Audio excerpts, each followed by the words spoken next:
जय विष्णु भगवान की जय।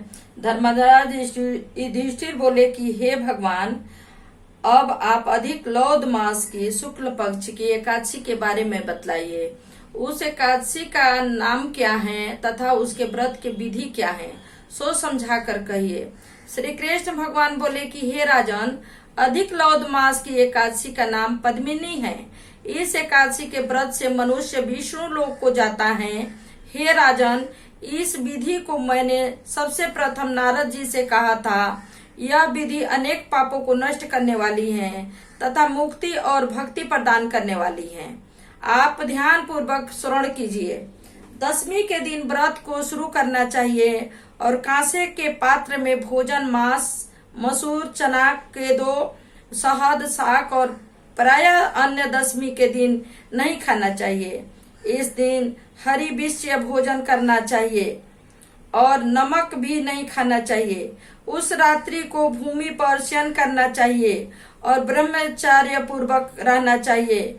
एकादशी के दिन प्राप्त उठकर नित्य क्रिया से निर्भीत होकर दातुन करनी चाहिए और 12 को लेकर के पुण्य क्षेत्र में स्नान करने चला जाना चाहिए। उस समय गौमय, मृतिका, तिल, कुश तथा अमल की चूर्ण से विधि पूर्वक स्नान करना चाहिए। स्नान करने से प्रथम शरीर में मिट्टी लगाते हुए उसी से प्रार्थना करनी चाहिए कि हे मातृके, तुमको भगवान से सतबाहु रूप धारण करके निकला है। ब्रह्मा जी ने तुम्हें दिया है और कश्यप जी ने तुमको मंत्र से पूजा है, इसलिए तुम मुझे भगवान की पूजा करने के लिए शुद्ध बना दो। समस्त औषधियों से पैदा हुई गौ के पेट में स्थित रहने वाली हे पृथ्वी को पवित्र करने वाली तुम मुझे शुद्ध करो। ब्रह्मा के थूक से पैदा होने वाली रात्रि, तुम मेरे शरीर को छूकर मुझे पवित्र करो। हे शंख चक्र गदाधारी देवों के देव जगन्नाथ, आप मुझे स्नान के लिए आज्ञा दीजिए। इसके उपरांत वरुण मंत्र को जप कर स्नान करना चाहिए। पवित्र तीर्थों के अभाव में उनका स्मरण करते हुए किसी तालाब में स्नान करना चाहिए। स्नान करने के पश्चात स्वच्छ वस्त्रों को धारण करके तथा संध्या तर्पण करके मंदिर में जाकर भगवान की पूजा करनी चाहिए। स्वर्ण की राधा सहित भगवान की प्रतिमा या पार्वती सहित महादेव की प्रतिमा बनाकर पूजन करें। धन्य से ऊपर मिट्टी या तांबे का घड़ा रखना चाहिए। उस घड़े को वस्त्र तथा गंध आदि से शोभित करके उसके मुंह पर तांबे, रुपया तथा सोने का पात्र रखना चाहिए। उस पात्र पर भगवान की प्रतिमा को रखकर पुष्प, दीप, नवेद, पुष्प, चंदन आदि से उनकी पूजा करनी चाहिए। उसके उपरांत भगवान के सम्मुख नित्य गान आदि करे। उस दिन पतित तथा रज्ज्वला स्त्री का स्पर्श नहीं करना चाहिए। उस दिन असत्य भाषा तथा गुरु और ब्राह्मण की निंदा नहीं करनी चाहिए। उस दिन भक्त जनों के साथ भगवान के सामने पुराण की कथा सुननी चाहिए। अधिक लौद मास के शुक्ल पक्ष की पद्मिनी एकादशी का व्रत निर्जला करना चाहिए। यदि मनुष्य शक्तिवान हो तो उसे जल पान या सूक्षाहार से व्रत करना चाहिए। रात्रि में जागरण करके नाच और गान करके भगवान का ध्यान करते रहना चाहिए। प्रति प्रहर मनुष्य को भगवान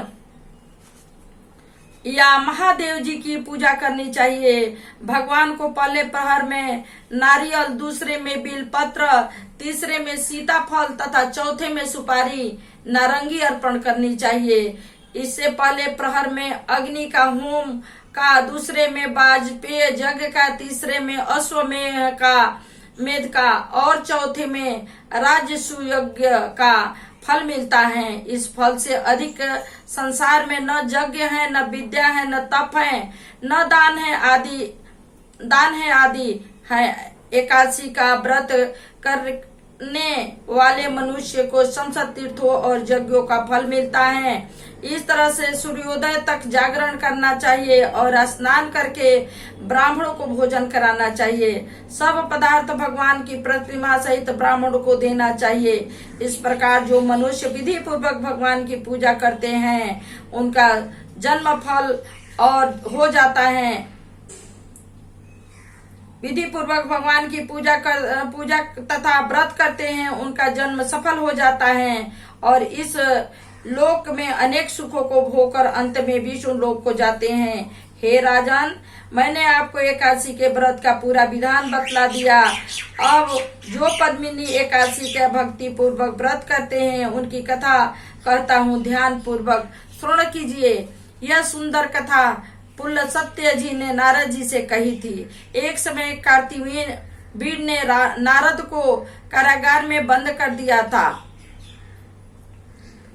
कार्तिवीर ने रावण को कारागार में बंद कर रखा था। उसको पुलत्स्य जी ने कार्तिवीर को वीर्य को विनय करके छुड़ाया। इस घटना को सुनकर नारद जी ने पुलत्स्य जी से पूछा कि हे महाराज, उस महावीर रावण जिसने संसद देवताओं सहित देवराज इंद्र को जीत लिया था, उसको कार्तिवीर्य ने किस प्रकार जीता, सो आप मुझे समझाइए। इस पर पुलत्स्य जी बोले कि हे नारद, आप सब पहले कार्तिवीर को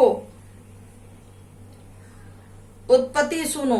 त्रेता युग में महर्षमती नाम की नगरी में उप कार्तिवीर नाम का एक राजा राज्य करता था। उस राजा के 100 स्त्रियां थी। उनमें से किसी के भी राज्य का भार लेने वाला युग पुत्र नहीं था। उस राजा ने पुत्र की प्राप्ति के लिए यज्ञ किए, परंतु सब असफल रहे। अंत में वह तप के द्वारा ही सिद्धियों को प्राप्त जानकर तपस्या करने लगा। सिद्धियों को प्राप्त जानकर तपस्या करने के लिए वन को चला गया। उसकी स्त्री हरिचंद्र की पुत्री प्रमदा वस्त्र आभूषणों को त्याग कर अपने पति के साथ गंधमादक पर्वत पर चली गई। उस स्थान पर इन लोगों ने 10 सहस्त्र वर्ष तक तपस्या की, परंतु सिद्धि प्राप्त न हो सकी। राजा के शरीर में केवल हड्डियां रह गई। यह देखकर प्रमदा ने विनय सहित महासती अनसुईया से पूछा कि मेरे पति को तपस्या करते हुए 10 सहस्त्र वर्ष बीत गए, परंतु अभी तक भगवान प्रसन्न नहीं हुए हैं जिससे मुझे पुत्र प्राप्त हो सके। अब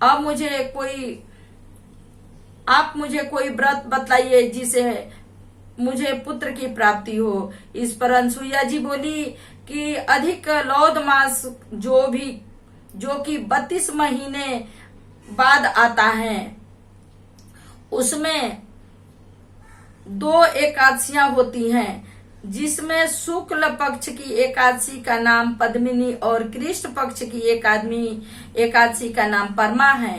उसके जागरण और व्रत करने से भगवान तुम्हें अवश्य ही पुत्र देंगे। इसके पश्चात अनसुईया जी ने व्रत की विधि बतलाई। रानी ने अनसुईया की बतलाई हुई विधि के अनुसार एकादशी का व्रत और रात्रि में जागरण किया। इससे भगवान विष्णु उस पर अत्यंत प्रसन्न हुए और वरदान मांगने के लिए कहा। रानी इस पर भगवान की स्तुति करने लगी। रानी ने कहा कि आप यह वरदान मेरे पति को दीजिए। संप्रदा के वचन सुनकर भगवान विष्णु बोले कि प्रमदे, मल्यमास मुझे बहुत प्रिय है। इसमें एकादशी का व्रत तथा रात्रि जागरण तुमने विधि पूर्वक किया, इसलिए मैं तुम पर बहुत प्रसन्न हूँ। इतना कहकर भगवान विष्णु राजा से बोले कि ये राजेंद्र, तुम अपनी इच्छा के अनुसार वर मांगो, क्योंकि तुम्हारी स्त्री ने मुझको प्रसन्न किया है। भगवान की सुंदर वाणी को सुनकर राजा बोला कि हे भगवान, आप मुझे सबसे श्रेष्ठ, सबके द्वारा पूजित तथा आपके अतिरिक्त देव दानव मनुष्य आदि से अजय उत्तम पुत्र दीजिए। भगवान उसे तथास्तु कहकर अंतर्ध्यान हो गए। वह दोनों अपने राज्य को वापस आए। उन्हीं के वह कार्तिवीर्य उत्पन्न हुए थे। वह भगवान के अतिरिक्त सबसे अजेय थे। इसी से उन्होंने रावण को जीत लिया था। यह सब पद्मिनी के व्रत का प्रभाव था। नारद जी से इतना कहकर पुलस्त्य जी वहां से चले गए। भगवान बोले कि हे महाराज, यह मैंने अधिक लौद मास के शुक्ल पक्ष की एकादशी का व्रत कहा है। जो मनुष्य व्रत को करता है वह विष्णु लोक को जाता है। जय विष्णु भगवान की जय। हर हर महादेव की जय। जय जय श्री राधे, जय जय श्री राधे।